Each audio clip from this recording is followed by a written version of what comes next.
everyone, and welcome back to another episode of the Halfstep Pod. I am your co-host, Connor Lane, and across from me, via StreamYards, right, not Zoom, is my co-host, Grant Fisher. Grant, how you doing, man? Doing great. Good to be back on the old weekly podcast recording. It's been a good week up here, so excited to talk about some things we've been up to, what's coming next, and yeah, maybe some overall running topics. So I think we have a good episode today. Nice. Yeah, hey, I'm stoked about it too. It's technically still a weekly podcast. We're recording on a Saturday. I don't get a lot of new podcasts in my feed over the weekend because people who do this for a living like take breaks, but we don't do this for a living, so on our breaks we have to do this, which is cool. We tried to get it on Thursday, we tried to get it on Friday, but we're getting it in now, you know? We're dedicated to getting this out once a week, and this will be posted before I go to sleep tonight. So technically on Saturday. I don't know. We're getting it in there though. We're sticking to the weekly promise. It's what we made last week. Yeah, we almost slipped out and didn't make the weekly promise, but yeah, getting it done, man. Getting it done. That was mostly my fault. I had like three papers that all kind of converged at once. This is the end of week 8 for our quarter of 10 weeks, so it's all hitting at the same time. But got through it, and now we're chilling. I'm currently not in my dorm room, which people might have noticed. Grant is in the same place he was last week. I've snuck into the basement of a dorm at Lake Log, and I'm recording in their music room. So hopefully no one walks in the middle of this to kick me out. If they do, they could, I guess, cameo the pod. We'll kind of take it from there. Should be fine. Did you live here in Norcliffe ever? You lived in Meyer, right? I lived in Meyer, which is an identical dorm just right next to it. Identical dorm, one of the new dorms. Definitely some Yeah, nice living for you that year. yeah, Shout luxury, out, man. yeah, just luxury in log court. Just some Stanford jokes to start the podcast off for a very small subset of our listeners. Without further ado, I don't know. I feel like there's two big stories. Just knocking around Bowerman training camp in Flagstaff this week. You are one of them, and then more broadly, there's something going on in Sedona that I think that we're going to have to talk about. But I think I'd like to start off with you personally taking I believe the entire internet by storm this week, if I'm not mistaken, based strictly on reposts and video content. Taking the internet by storm with your new activate. I don't know if it's new actually. We're going to talk about that. But your activation bandwork exercises, just for people who are just living under a rock, obviously. Grant's bandwork is band around the knees, band around the ankles, doing some monster walks side to side, but then also band around each arm from the hands to the back of the elbow, and kind of getting some arm pumping action in there as well simultaneously. At least 4 bands on you, perhaps more in certain situations. Just super curious at first. I know you walked through why you do it on the Bowerman Instagram, but maybe a brief explainer for why you looking so weird. And then, secondly, how long has this been a thing? What's the deal behind it? Yeah, go off. Yeah. All right. So I did not expect that many people to care about my very strange band work, but here we are. Um, yeah, so I've been doing that exercise specifically for probably a year and a half now. I do it every day, sometimes twice a day. um, it's an activation drill, so I incorporate that to pre-run and also pre-lift. So if there's days where I'm running twice a day, I'll have done it twice a day. If there's a day where I run, lift, and then run again in the afternoon, I'll have done it 3 times that day. So I'm covered in bands pretty frequently. Um, the main goal of that activation drill is, well, there's 2 main goals. One is to activate my glutes. So when you have the band around your knees and then the band around your feet, when you step laterally, your glute is working both directions. And then the second piece are your arms. So you have I guess not everyone's watching on YouTube, but you have But this watch on is YouTube. muted. There we go. Yeah. Okay. So if you got a band around your thumb, and then you wrap it to your elbow, and so it doesn't look like it does much. And when it was first explained to me, I was like, this is kind of dumb. But when you put them in that position and then kind of overemphasize your arm drive as you're doing the lateral walks, it really gets your arms engaged, and the bands kind of force you to have a little bit of pop and like really drive your elbows back, really have good cadence and arm drive, which for me is something that I often struggle with. Especially my left side, my left arm often will get really, really lazy and kind of like hike up really high and not really swing that much, and kind of doesn't look very engaged. If I I've watched some of my old videos of me racing in college, and you can see a pretty marked difference in my left arm and my right. So that was trying to even myself out before runs start and get that kind of muscle pattern set. Um, the glute activation, that is mainly because on my right side, my knee, when I contact the ground, often will dive inwards, like towards midline, which isn't good mechanically, as far as like wanting to be pretty linear and have strong levers when you run and not have wasted energy. But it's also a risk of injury when your knee kind of moves in like that, because it shifts your hip out and it kind of messes with your ankle too. So those are the main ideas on why I do it. I know it looks pretty stupid, especially the armbands. I don't think I've ever seen anyone else do the armband thing, and the guys on my team have made fun of me for literally the past year and a half for this exercise. But I like it, and it's kind of what I need before runs. So it has stayed, and now the gritter running community knows my secret. Yeah. So I mean, God, there's a lot of directions we can go with this. Because doing it for a year and a half, it's super impressive to me. Because I'd imagine that you'd have gotten clowned immediately day one, and every subsequent day since. But maybe the talk stops quite as much when you start. Hey man, maybe this is his glute activation and his arm activation, but something's contributing to him running really well. I don't know. So now we're getting followers from it, right? You're getting the whole community of people doing these band walks. Really quick, before I get back to that though, I imagine, so when you talk about like, maybe like my right glute doesn't fire as much, or like my knee dives if I'm not like activating it enough, or my arm's coming across, like all that makes a lot of intuitive sense to me. We work with PTs here that kind of help us with our form analysis and give us specific exercises that are also pretty weird a lot of the time for activation or for strengthening. But I imagine if I was a high school kid, or maybe someone who just didn't have access to the same people kind of advising them, I'd be really confused or thrown off by like a lot of what you just said. Not maybe even in the specifics, but just with how aware you are of your body's natural tendencies.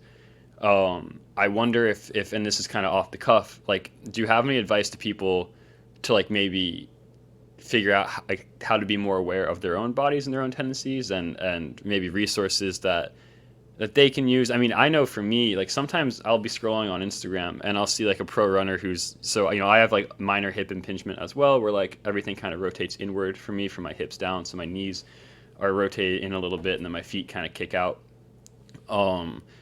Like sometimes I'll be on Instagram and I'll see like Emily Infeld's like hip work videos, and I'll just kind of take some of those exercises and use them for myself. Do you, obviously when you can work with an actual PT and get one specific to you, it's probably the best case scenario. But I guess like talk to me about knowing your body so in tune that this is a specific thing that you have to do, and also maybe advice for people who are just starting out in that space or don't know their body as well yet, because they're not quite like, on the pro running level or something like that. Sure. Yeah, man. It takes a lot of time. I'd say one thing that anyone could do to really get a decent form analysis would just be to film themselves running, whether that's on the ground or a treadmill. It might be easier on a treadmill, and just kind of see how you strike the ground. See it from a lateral view, like any imbalances and stuff. It doesn't have to be, super like technological. The thing that gave me a lot of insights with my form and stride was looking at old videos, and then I did a very comprehensive form analysis with pressure plates, and you put all these little dots on you, and there's all these cameras, and then they chart out all your motion and stuff. But it doesn't have to be that way. You can get a lot of just insight on how you move with a couple videos and working with a local PT, um, specifically one that understands running, is always helpful. One thing you mentioned that I kind of overlooked in my big explanation of activation was if when I was in high school, like I didn't do any activation drills really. I feel like when you're young, not that I'm like old now, but I feel like when I was in high school, like your mom drops you off at soccer practice, you jump out the door and you start running Yeah. and you start playing. And same thing with track, you get dropped off or you get out of school, you've been sitting for 8 hours and you jump out and you're ready to go. Like you just start Hmm. warming up. Um, as you get a little bit older, and again, I'm not pretending like I'm, 40 or anything, but like I'm sure this will only become more of a thing with the older I get, but you just can't hop out the door and start doing dynamic exercises or dynamic movements like running and expect not to pull something. Yeah. Um, so that's where these activation drills come in handy to just general warming the muscles up slowly. Um, it becomes more important, especially as professionals now. Anything you can do to reduce injury risk is super important, um, and we'll take it any place we can get it. So, um, yeah, and like you said, man, I've been getting roasted for this exercise for years, like well over a year by my teammates. Um, Everyone has like their own unique exercise on my team that I feel like is like their thing. Mine are these lateral band walks. Mo does a lot of things with like he does a lot of like breathing and neck activation that look pretty funny. So we make fun of him for that. Woody does some weird ones. Centro does some funny ones too. It's you know, you got to laugh at yourself when you're doing these because you don't look cool at all. Yeah. Yeah, no, I mean, I would second what you're saying about needing to activate before runs, especially like with my injury history or just, like a lot of teammates even. It's you got to go through sometimes a big routine to run. And then ideally, as for someone in my position, right, who like has dealt with a lot of different injuries, ideally, as you stay healthy for longer stretches of time, you need to do the amount of activation. Like it decreases and decreases until you're again, never hopping out the car, but pretty much just doing the standard stuff. But definitely, like, there's kind of a prerequisite, I think, in college or latter college or on the pro scene of like you got to go through the work to activate. It's just not worth any stupid risks, and also it does make you feel considerably better.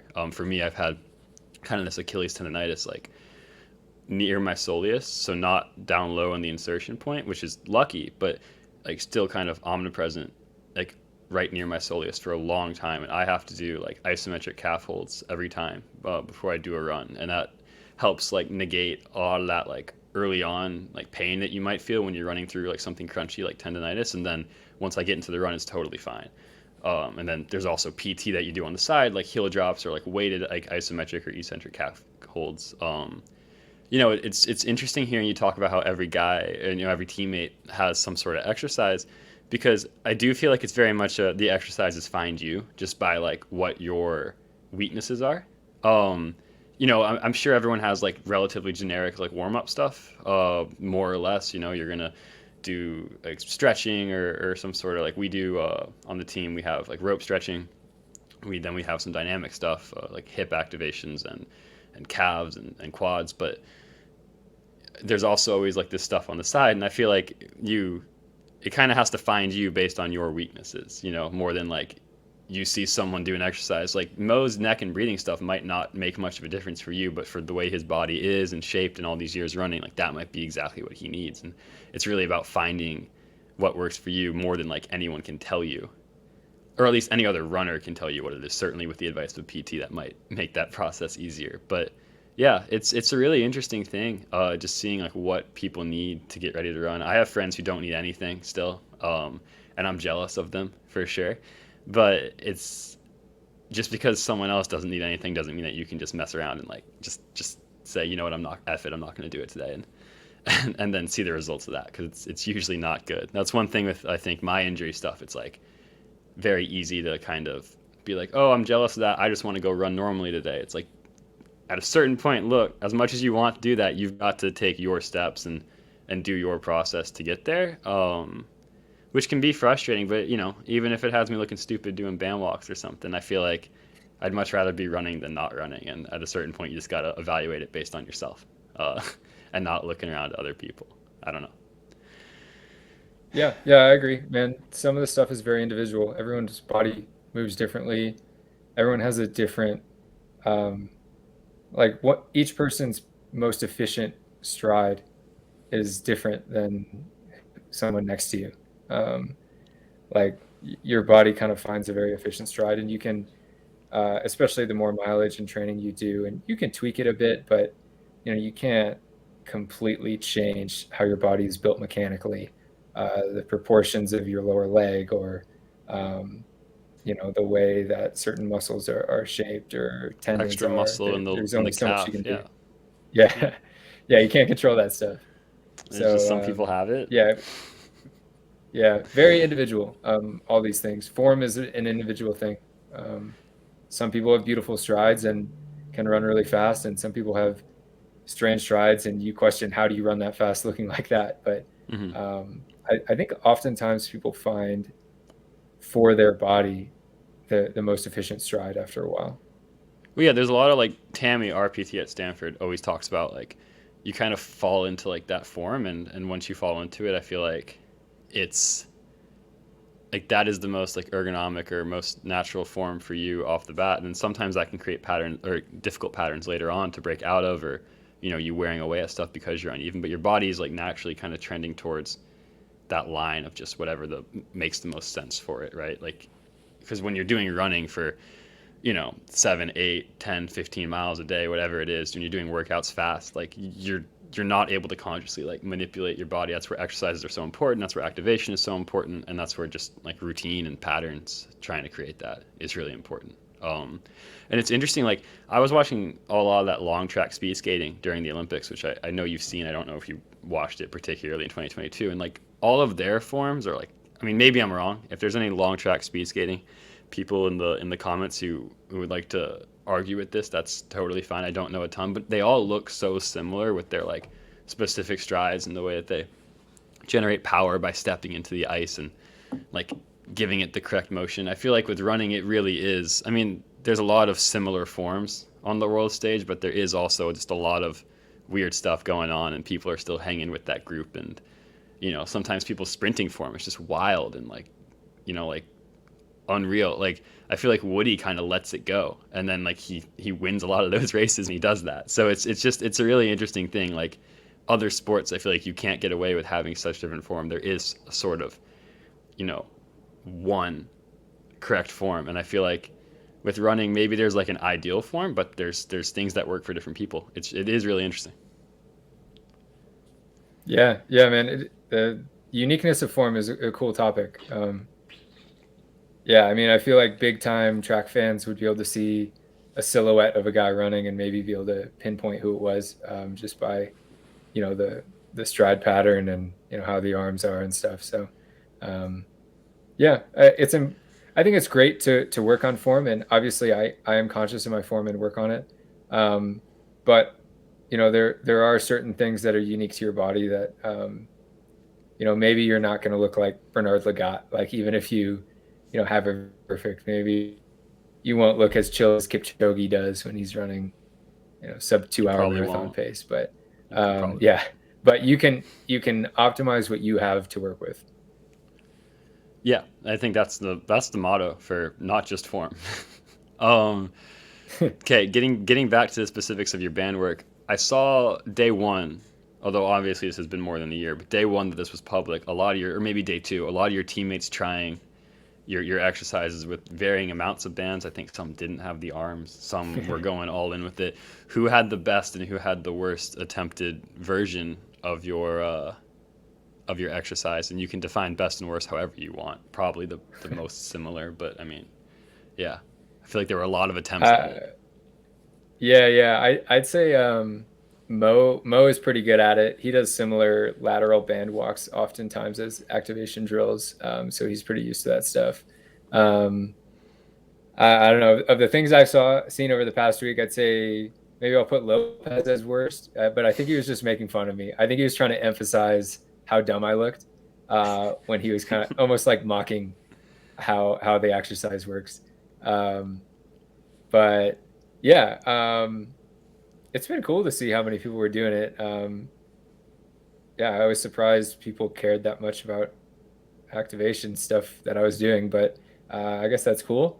Um, yeah, I'd say A lot a of good people chunk. like were posting at you, like just like fans. That was cool to me to see. I mean, it was weird a little bit, but it was like awesome. I mean, and not weird of them to do it because obviously you're kind of, you're coming up in this community as like a real figure, but it is kind of surreal. I feel like to see, and of course this is the thing that you have them doing, not like something cool like a race celebration. We got them doing band activation, but yeah, I mean I would second that. Yeah, it's definitely really cool that people are people are doing this. I don't know, man. Yeah, I mean, a good chunk of the people are trolling me, I think, but that's all I don't know. right. I don't know. um, Maybe. uh, Maybe. but then there are a bunch of people. Like there was a video of a bunch of like little kids doing it. That was hilarious. Like they all kind of had their arms like winging about. It almost looked like they were dancing. They were Um, so bad. No. no, I mean they were like 10 years old. It was awesome. Oh yeah, yeah. Um, Doing the best. so yeah, it's been cool to see like people from all over the world were doing these band walks. And yeah, some of the troll videos were funny. Like some guys had like 10 bands on them, like a band around their head and like a band around their waist and stuff. I almost showed up to the Just try to epic see how many bands bands you can put around on. me. Yeah, I figured that would Yeah, have been. maybe I'll try that next to see how many bands I can reasonably incorporate into an exercise. There should probably be a band in between the arms at the very least, like from hand to hand. Yeah. I don't know, some sort of like core locking that we got to do. Yeah, no, I mean definitely there's been an increased media presence at this camp. I feel like from y'all, from a lot of y'all. My mom was talking about that because she follows all the Stanford Bowerman people on Instagram, and she's like, everyone's posting so much.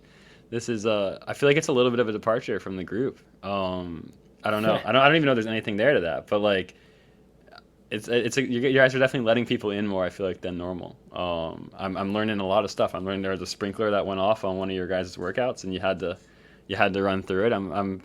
We get to see a lot of like the actual runs that y'all are doing. Talks with them. I don't know what that's been like. Has it felt any different? It's certainly been a bit different. I think me personally and the general attitude of the group is to kind of just keep your head down and train. Um, but I think we're starting to realize like being open and having the running community see what we're doing on a daily basis is important. Connecting with people because as we've discussed in previous podcasts, we you only see the pros really when they race, which is very infrequently. So as a fan or just someone that likes the sport or trying to learn stuff, it's valuable and interesting to see what people are doing on a daily basis. I think the Tin Man Group has done a great job of that since their inception of showing the day to day, showing the daily life, and letting people in, being transparent and open. And um, I think we're trying to take those ideas and apply it to ourselves too. And we've had the advantage of having Courtney White was up here, the photographer that takes pretty much any photo that you'll ever see me post. She's she's incredible at what she does. So when she's up, we get a lot of content, so we have stuff to post. But the Bowerman brand team itself was making an effort to try to get more video content than they usually do. Um, and I feel like it was met with great reception. The places we run are beautiful, and it's cool that other people get to see that. And the workouts that we run are grueling, and it's cool for people to see that too. It's I think it's nice to have a visual window into what professional runners are doing because you rarely get to see that stuff. Yeah, no, I think it overall is definitely a good thing for the sport and for everyone who's fans of it. Although they are stealing all my angles, like you already were talking about your band walk on the Instagram. It's ridiculous. We have a weekly podcast, Grant. We gotta no, obviously a much deeper dive into band walks on the pod as one would expect. So very Absolutely, happy yeah. with that. Also, we do such a bad job of starting beef, which is I guess, a good thing because that's like we don't want to start any beef. But just shout out Tin Man, shout out everyone in the running community for being open about their stuff. I mean, it's just that's not really our. I think that's not really our move as a podcast. There's also just nothing to really knock a lot of teams for. I feel like everyone's doing the best they can. Um, we should transition though. Speaking to other groups in and around the Arizona area, to the other big story of the week. I feel like, which I didn't really understand at first. I heard this from a friend. Um, I heard this from a couple teammates. I didn't realize how big it got until you told me before we started recording. There's a New York Times article about it now. There's the track you guys go down to in Sedona. And first of all, we can explain this. Like, you live at, what is it, 7,000? Whatever Flagstaff Right. is. Yeah. And then you often go down to Sedona, which is it more 4,000? Or am I wrong about that? Yeah, What it's a is touch Sedona? over 4,000 feet.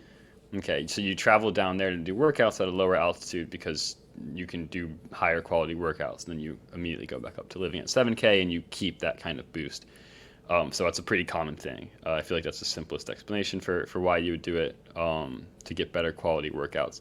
It seems like there's been an issue because all of the pro people living in Flag were pretty much doing this pattern, right, of going from Flag down to Sedona to do the workouts. It's like the track to be at, but no longer. It seems like way less people are on this track than there were a couple weeks ago. And according to official sources, they won't really speak about this. It's something to do with like hours and paying the fee to use the track, not during school hours. But there's credibility to rumors that there may have been an incident on the track which contributed to making sure that very few professionals can use the track. I don't. You guys still have access to it, right? Because you guys were paying for time or whatever it was, but something went down. Do you want me to talk about it, or do you want to talk about it? I can go through it. You gave a Okay, good background, a good intro into it. let's roll. So long story short, there are allegations that someone pooped at the Sedona track, um, Like in the which part of me bathroom, laughs. surely. No, no, not like just somewhere. And yeah, part of me laughs because it's like kind of a funny story, but then part of it's pretty serious because the school is pretty upset apparently and has banned a lot of pro groups from using the track, which it's a beautiful track. If you've ever been to Sedona, you can see the red rocks in the background. You can see the different like rock patterns. It's a beautiful spot, great place to train. Um, I've been loving working out there. Um, so this is a bit of a testament to how small the running community is. Um, First time I heard this story was that someone had pooped outside of the bathrooms at Sedona's track. There are bathrooms there, but for some reason someone pooped like literally right outside the door was what I heard. Um, and then the next time I heard the story, they said someone had actually pooped under the bleachers, and some administrator saw them. The next time I heard Hmm. the story, someone said that someone pooped on the infield of the track. And then the latest iteration of the story I've heard is that someone pooped on the actual track surface You knew it had to in get to there. in the lanes. Probably lane Um, one. Yeah. yeah. So the story has gotten more and more ridiculous. It kind of feels like a game of telephone, as the story kind of devolves. So yeah, the laughing part is that everyone's upset and pointing fingers about poop. The not laughing part is that the school is very upset because apparently they've had incidents in the past of different things with letting runners on the track, and you know uh, apparently people had gone into the school at one point to try to find a bathroom. Sometimes people don't reserve the track. This was kind of the straw that broke the camel's back, apparently. Of course. Um, and yeah, personally, our team, for some reason, was getting blamed for a while. I think now people are starting to realize that it wasn't us that pooped somewhere in the vicinity of the Sedona track, wherever the true location of the poop is or was. Was. Hmm. Unfortunately, we were getting blamed. I'm not really sure why, but people are starting to realize it wasn't us, which is nice because that was kind of annoying getting blamed for the poop. But yeah, I mean, we still have access to the track, which is great because back in December, we contacted the school, our Bowerman staff contacted the school and said, hey, here are the dates we'd like to use the track. We'd like to reserve them. Are there, is that available? And they said, yes, here's the fee. And so we paid in advance back in December for these days to use the track. And because of that, we're still able to use it while, many, many other groups aren't allowed on, unfortunately. The advantage to reserving the track is that when you reserve it and tell them when you're coming, they open the bathrooms. When you don't reserve it and just show up, sometimes the bathrooms are locked, which is what I would imagine happened to, the perpetrator, the poopatrator, as people might be calling them. Nice, thank you. Yeah, so it's an unfortunate situation. I mean, yeah, because a lot of pros do depend on this track, and it's kind of weird that professionals, such a large amount of professionals from all over the world, depend on this public high school track to get their training in. And if it shuts down or you're banned from the track, then it really throws a wrench in things. Kind of an interesting situation for sure. And yeah, it's hard. I mean, the school should have final say. Like, it's their property, and they're being gracious enough to open it up to professionals to come down. And I think that my team has been very respectful in reserving and paying, and we only go to the track. Well, one aspect to reserving and paying is that they tell you, hey, you're only allowed on the track after 4 p.m. because you're not allowed on during school hours. So we'd never work out there before 4 p.m. And I think like there's been a history of people going down during school hours, and that has caused problems because gym class might be out there or whatever, or the bathrooms might not be unlocked. So incredible how this story has swept the running world. Again, a testament to how small the community is. I was shocked when I heard there was a New York Times article coming out that the Times was reporting on poop in Sedona when there's a war going on in Ukraine. Like, there's some big stuff going on right now, and they're reporting on the poop. But yeah, it's been a big story. Hey, I've got to admit, Kevin Draper is well sourced in this article. I feel like sometimes I read running articles on mainstream outlets that are like, oh, and that just don't know runners or runners groups, or are confused about what long distance running is. He's not. He's plugged in. So maybe yes, there's other beats that might be more worthy of attention, but at the same time, you cannot knock the storytelling nature of his article and how it comes across for sure. So I also initially, when me and you talked about this, I was like, maybe this is some subterfuge on the part of Bowerman, knowing they pay for the track. It's like, we're gonna create the straw that breaks the camel's back here and get all the people who aren't paying kicked off. But you've assured me that's not the case, that Jerry did not tell any of you to go poop outside the bathrooms. And we'll have to take your word for it without better sourcing. It seems like everyone within the high school is not even commenting on whether or not there was poop. But clearly at this point, when there's this much smoke, there's some sort of fire going on. So so yeah, I guess we'll see what it is to make of that. Yeah, I mean, you guys are definitely probably the most well-resourced group out there cumulatively. I mean, maybe not. I don't want to. But yeah, I can definitely see it being harder for individuals who are traveling with maybe established groups, or like living in different situations, and probably aren't trying to reserve a track twice a week, but would love to show up on piggybacking on some of the bigger groups. I know there's a lot of people who come out there to train. Yeah, it is realistically a tough situation. I don't understand. I've never been to Flag. I don't understand how there isn't like another track that would serve a suitable purpose. There's only like one at this level that's close enough to Flag, but I guess apparently that is the situation. I don't know if you have done much studying of the geography, but why can they not go anywhere else? I understand the living high and training low, but there's nothing.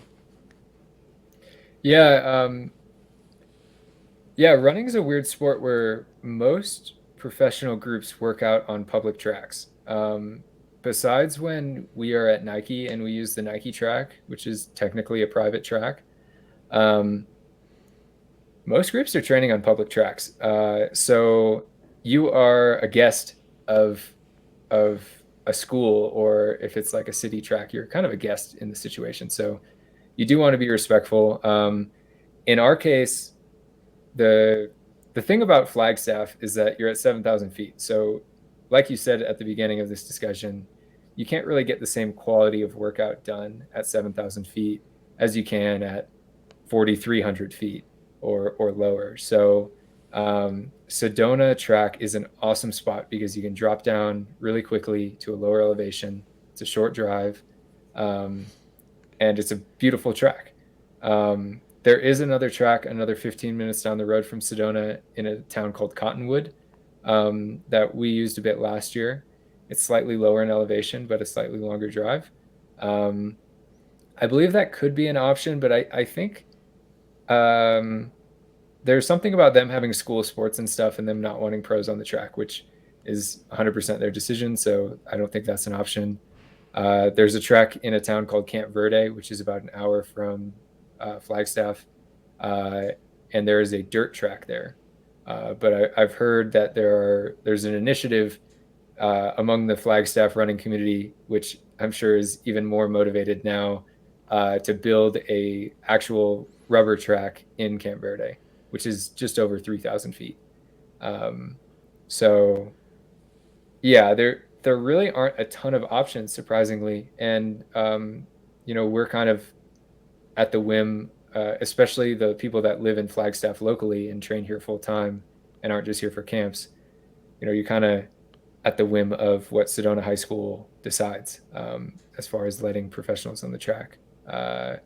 So yeah, apparently there's like a board meeting in the next few weeks, and some representatives from the running community are going to go and lobby to try to amend any relationship that's been torn a little bit. So hopefully that all goes well. It's a pretty, again, like, I laugh at the situation, but it's also serious. I was annoyed that we were getting blamed for a while, and I don't want to point fingers at who I was told that it was, because that's also a rumor. Okay. Like, I'm not gonna. We're not a rumor-based I'm not gonna podcast. We operate complain in that we were facts. getting blamed. Yeah, I'm And not then- gonna complain and that then we were blame getting someone blamed else. because of rumors, and then be like, oh well, I heard it was some like this group. Like, I'm not gonna do that. So, hopefully it all gets sorted. Maybe we won't do that, but maybe you can reach out covertly and see if this group or person would like to be a guest on the podcast, and we can Yeah, have I a don't think conversation. anyone would ever own up to this one. I Just do because feel it's like, become such a big story. right. I mean, like, I've pooped in the woods on a run before, right? Like, sometimes when you need to. I mean, I feel like a lot of people have done this. Obviously not on a track, but like, it's. I'm sure that the person was not like thrilled about their predicament either. It's not a defensive, I guess, doing it, especially when you're not reserving a public track or a high school track to be doing this. But like, Yeah. I'm sure it was. I think that when we think about it, sometimes it's easy to be like, oh, that guy was just like a big middle finger to Sedona High School. I mean, I guess it ends up being that in practicality, but to have a little bit of sympathy for whoever is the perpetrator here, that's a tough situation all around, because you obviously did not have a good workout or something, right? I mean, like, there's some sort of correlation there, and now all this, and you probably feel pretty bad, or at least concerned about this potentially coming out. I not been in Flagstaff, so me saying that, I just want everyone to know it wasn't me. I wasn't even there, but I will lend a bit of a defense, or at least just a thought out there for whoever it was that did this heinous crime. Yeah. That's tough. That's tough. I guess now that you say it explicitly, I have to say it too. It wasn't me. It's There true. wasn't Thank anyone you. on my team. Okay. Yeah, kind of. I mean, whoever it is probably sweating right now, though. Like, the whole running community is talking about, like, the Sedona pooper, and like, Test if the it were you, poop I feel like I'd be DNA. sweating. Yeah. Yeah, that's tough. Yeah, I heard some rumors about it too, but obviously we'll only talk about those when they're better sourced and more public. But we will, of course, be getting to the bottom. As the investigative journalism podcast that we are, we'll be getting to the bottom of this. We're gonna hit up New York Times. We're gonna figure it out. Exactly. Yeah. So, just broad strokes, the workouts this week, you're you're racing a week from today, right? Saturday, I assume, or maybe it's a Friday night. Yeah, it's Saturday. Saturday, so a week from today, in a 10K. This one of the sound running meets, kind of a replica of last year, last March when you did this. Um, you're 2 weeks off of the American record in 5K performance. What have the last kind of 2 weeks of workouts been like, with the idea that this race is going to be at the end of week 3, I guess? Like, are you going to the well on any of them? Is there like one, was like this Tuesday's workout kind of harder because that was, I guess, 3 workouts out, like about like 10, 12 days? Are you still kind of in the grind phase all the way through, and will like Tuesday be a difficult workout as well? Like, what is the trend like as you approach this 10K? And then we can talk more specifically about goals for it and kind of the idea behind it. Totally, yeah. So I think we talked about in our last one kind of um, our workout pattern that we've been doing.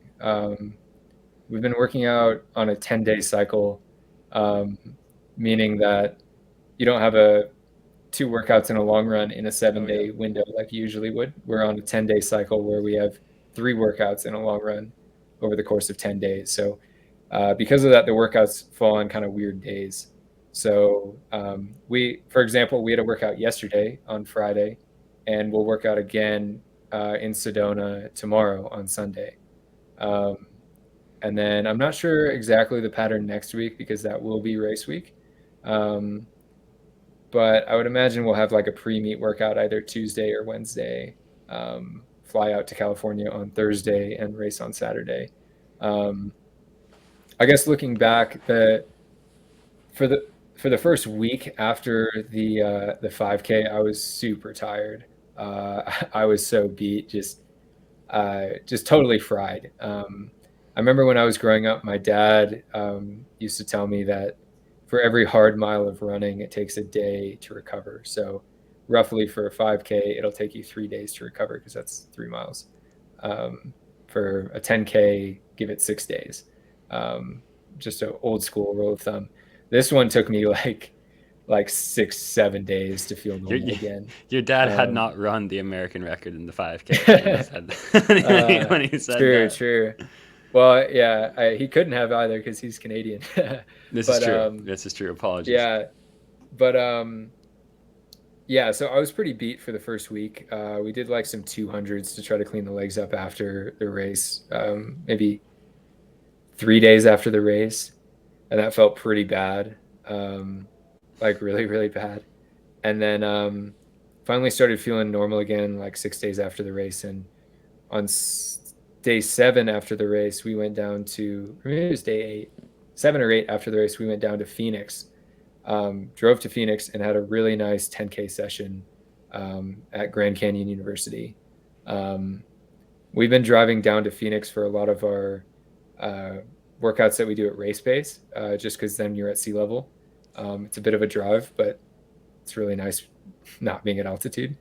Um, so we had a really nice session at 10K pace, long reps, just a grinding workout, but was really happy with it. And yeah, since then we've had some quality ones. Nothing like hitting it out of the park or anything, but trying to maintain fitness and feel good and start to feel 10K pace now, because leading up to the 5K was all about feeling 5K pace.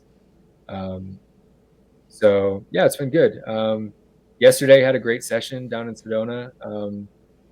It was more of like a speed turnover type day, which might surprise some people considering I was 8 days out from the 10K.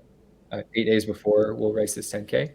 But it's always nice to touch on that speed, and I feel like speed work kind of cleans up your form a little bit. It gets you pretty efficient, gives yourself some pop.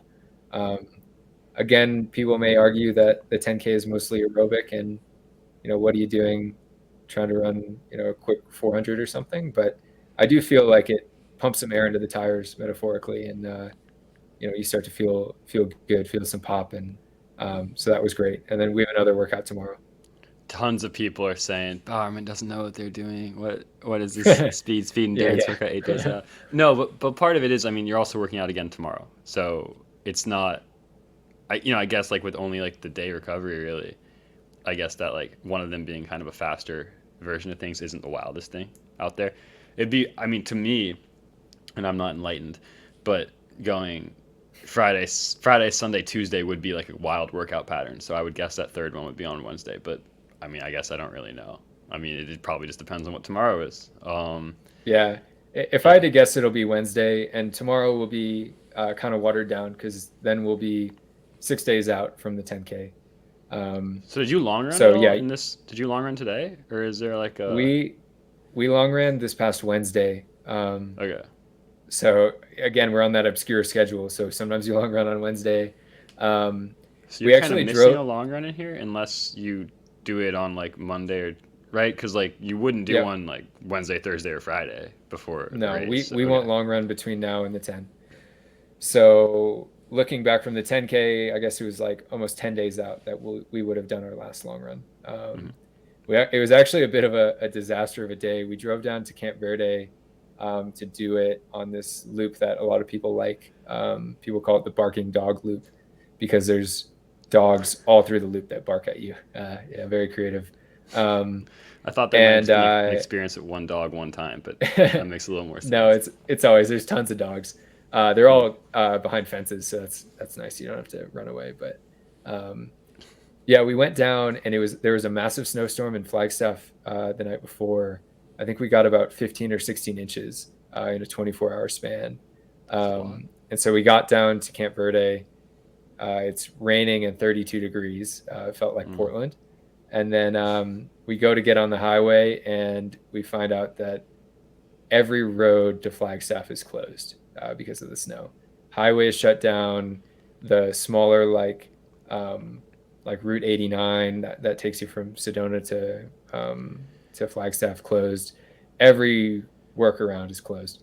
And you're wet and So we cold. were This is stuck. post run.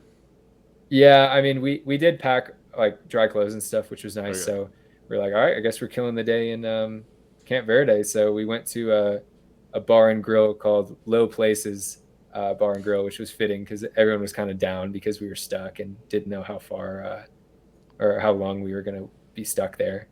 Um, it was fun though. It was cool, like country bar. It felt like we were kind of in the South, which was interesting because we have three Japanese guys training with us right now. Um, Guys from Japan. They speak some English, but are very accomplished runners who've got a great steeplechaser, 5K guy, and one of the guys has run a pretty good half as well. So good guys. I enjoyed hanging with them, but their eyes were wide open in this bar because everyone has cowboy hats on and cowboy boots, and there's bull riding on the TV, and they were Nice. all wide eyed, looking at the American culture. It was pretty fun. And the place had like an arcade next door, so I taught the Japanese guys how to play cornhole. So that was pretty fun. So we played a few games of cornhole, and um, the have you ever seen the arcade game where there's a punching bag, almost like speed bag thing that comes down and you punch it as hard as you can, And you get and it like gives you the. like a score, That's like a how carnival hard you thing. hit it? Yeah. Yeah, yeah. Well, there was one of those, so we were playing that with them, which was pretty fun. Who It was a hit who? pool Okay, table. wait. Yeah, I Well, mean, who hit the bag the hardest? um, Was it you? no, no. I feel like it was. I think Dioma hit it hardest. One of the Japanese guys. Yeah, I think he was the Impressed. strongest. Yeah, yeah. We got Damn. to work on our upper body, I think. Clearly, But Coach it was Thomas is it gonna was be good. I disappointed. mean, yeah, for having 6 or 7 hours to kill in a snowstorm, it worked out okay. Yeah. And then finally they opened the freeway up maybe at like 6 or 7 p.m. and we made it back up. Nice. I mean, I guess like it doesn't fit with the ethos of professional running to like enjoy that experience, but at the same time, that sounds sick in a lot of ways. Like I feel like those are the types of memories like when you're stranded somewhere, you do something kind of on a whim or end up in a weird place that isn't even like a tourist trap, but you're just like in a spot for a day. I feel like those have been some of my best memories in college, right? Have just been like hey, traveling to this place like an hour away from Stanford, and now we're just out here and like in a random spot. I feel like that's a big part of, I don't know, like that's the real experience. A lot of the time in pro running, right? You're like in a spot, you're in the hotel, you race, maybe you can go to like a dinner afterwards, but then you're out of there like the next day. I feel like, I don't know. I mean, seems like a bit of a disaster, but it all got taken care of, and you had this really unique experience in a Southwest bar. Yeah, I mean, I don't know. That definitely sounds pretty chill. Do you remember? I think my freshman or sophomore year, we won Pac-12s, and a bunch of us got cornhole boards as the gift, and we had them Yeah. in the locker room, and we just like, first of all, the locker room was trashed off of that, but also we just played so much cornhole. That was just like a thing we would do before and after practice. It was There wasn't even so much space for it either. We would just be throwing it. Like bags would be on the lights hanging from the ceiling. It was wild. I don't know. That was kind of my interest. I mean, we did it in the South a lot growing up, but that was definitely where we really honed our skills, I feel like. Yeah, yeah. And I appreciate that you call it cornhole and not bags. I Is know some bags people is call it is bags. bag? I thought bags was a Midwest thing, so I'm actually kind of is it not? No, I think bags is like an Illinois thing. No, I don't. I wouldn't put the whole Midwest in that category because it was This called isn't this isn't cornhole a growing up in Michigan. this isn't Maybe a this is pop a state situation. rivalry. Yeah, This yeah. isn't like I bet a people in soda Ohio versus call pop. it bags too. Yeah, Okay, so yeah, it's the mitten. Y'all stay out of it, right? But everyone in that kind of slightly more southern district. I wonder when it changed. It's definitely cornhole where I'm from, North Carolina. There's yeah. Weird. Yeah, I don't know. I yeah, it's any cornhole. It's cultural not bags. linguistics experts who listen to this and want to enlighten us on bags versus cornhole. There's also like knockout versus lightning. Um, I mean, there's a like the game with like basketballs with two basketballs and you're just shooting. I'd always thought that was knockout. Apparently, again, I think in That was parts of the lightning where I Midwest. grew up. Yeah. Okay. I think I Yeah. had the majority with that one, but I guess we'll see. There's a bunch of weird Yeah, stuff, dude. I know. Yeah, the other one you mentioned that I'm definitely in the minority is calling things pop and not soda. Mm. Uh, yeah, pop. Well, DJ calls water fountains bubblers, which is just like ridiculous. True. Yeah, So yeah, I don't. I mean, yeah. there's always it can always get worse. I'm sure I do weird stuff too. I just sounds normal to me. Yeah, I don't know if it can Um, get much worse than calling something a bubbler though. That's I don't think although he'll there listen is to there this, is like but drinking fountain versus water fountain. yeah, I guess water fountain. I don't because what else are you gonna drink out of it? It's not soda. Like I don't I know. don't I'd know. never Yeah, thought no, about so it. people call it different things. There's that New York Times test that we all took. I think my freshman or sophomore year at Right. Yeah, I like remember that. another huge shout out to New York Times. If they want to sponsor us, just feel free to take us under the umbrella.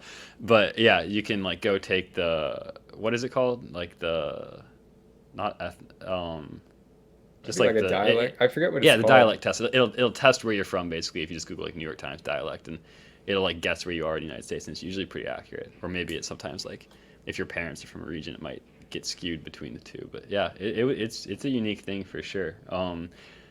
We should probably get back to the very last important thing, which is Yeah, that was a tangent. All right. yeah, tangent for sure. But that's kind of what we're known for at this point. The 10K next week. Your current PR 27:11 is U.S. number 5 all time. It was I think the number 2 debut when you did it last year. The world championship standard is 27:28, so you're already well below that, and I'm pretty sure you're already qualified, right? Does that mark qualify you? Cool. Yep, Yes, I'm already it qualified from does. last year. Just gonna throw this out there. After a couple weeks ago, the AR American record is 26:44, which would be quick math, 01:51, like somewhere around 27 seconds. Um, PR, which sounds like a lot of seconds, but also if your debut was definitely would have been a lot of seconds off of whatever you'd run previously. So I was talking to you a little bit off air about what you think it's going to be paced at from your 27:11 PR currently, and just why don't you tell the people, I guess, what the race should look like as of right now, a week out, and then kind of we'll go from there. Yeah, so this one is it's the same meet, same race that we ran last year when I debuted in the 10K. So definitely fond memories of the spot. It's a fast track. Um, Southern California in the evening at this time of year is perfect for a 10K. Weather's great. It's kind of cools off, and the wind usually dies down. Um, this race, it sounds like it will be paced with the goal of going under 27 minutes. Um, which is an incredible opportunity. Only 2 Americans have done it ever, so to kind of put my name among those is a exciting opportunity. You know, a lot of things have to go right for that to happen. You know, it's not like you just say you're going to do it and then it's easy. You know, a 10K in general, doesn't matter how fast you're running, is hard. And this will be faster than I've ever gone out before. So, yeah, I'm very optimistic. I think I'm in good shape, and I think some of the boys on the team are in great shape. Sounds like the field is shaping up to be pretty nice. I'm not sure exactly the situation on rabbits, but I believe they're looking for someone that can bring us to 5K at sub 27 pace. So, yeah, it sounds daunting. It's a massive barrier in the sport. Um, you know, like I'd say in distance running for men, especially in the US, the biggest barriers professionally are like 13 flat and 27 flat. So it felt really cool to get under 13 a few weeks ago, and it'd be really cool to do the same with the 10K. But you know, don't want to count my chickens before they hatch, as my dad would say. And you know, you got Shout to out do it, and a Granddad lot of things again. need to go right. Yeah, yeah. A lot of things have to go right. So Of course. I'm optimistic and ready to give it a good run. Yeah, yeah, I know you're not one to sit here on preview shows and be like, "This is what I'm going to do." We certainly were talking about that before the 5K in Boston, just when we were just talking on the phone. It's definitely not your style, but yeah, seems like you're fit.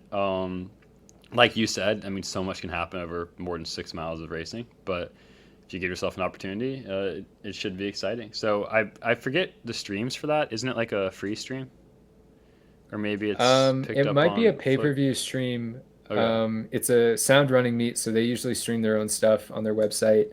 Um, I believe it's pay-per-view, okay. which is kind of how a lot of meets are starting to go now. Um, so yeah, it's next Saturday. I believe that's March 4th. No, March 5th, I I feel like think. people just know, Um, like, yeah, it's next Saturday. numbers. Yeah, it's not. It's next Yeah, Saturday. I think. It's the Yeah, fifth. so okay, yeah, March 5th, 10K. Most of the guys in Bowerman are running. Sounds like a lot of people are eyeing up getting a standard or running faster than that. So should be exciting. There's a lot of good athletes in it, so hopefully it'll be a good race. Have you thought about intentionally like throwing your body onto the track and messing up the race so no one can get the standard, and you go into USA's with less people fit? Well, How many times has that crossed unfortunately, your mind? yeah, I mean, I'm not gonna go in a 10K and run 5K of it just to sabotage. I feel like that'd be if you were gonna sabotage. It's right off the start. I mean, I guess you'd want to do it right away, but there's so much time in a 10K to like make it up. I feel like you wouldn't really be able to do much damage if you were And with how trying. fit your team is looking, I feel like you wouldn't, especially when it's like Yeah. not to say Also, a 27:20 bunch is of my slow, but teammates like are in the race.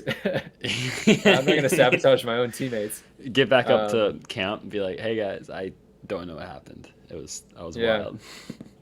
Yeah. Yeah. So, yeah, hopefully it's a good one. Technically, we are in window for qualifying times for 2023 World Championships. So if this one goes well, potentially can check that box pretty far in advance. Um, Although World Athletics is voting on the standards for that meet, so it's kind of weird. I don't know why they're doing it this way, but the window for qualifying is open for 2023, but they But they haven't don't have the number. voted on the standard yet.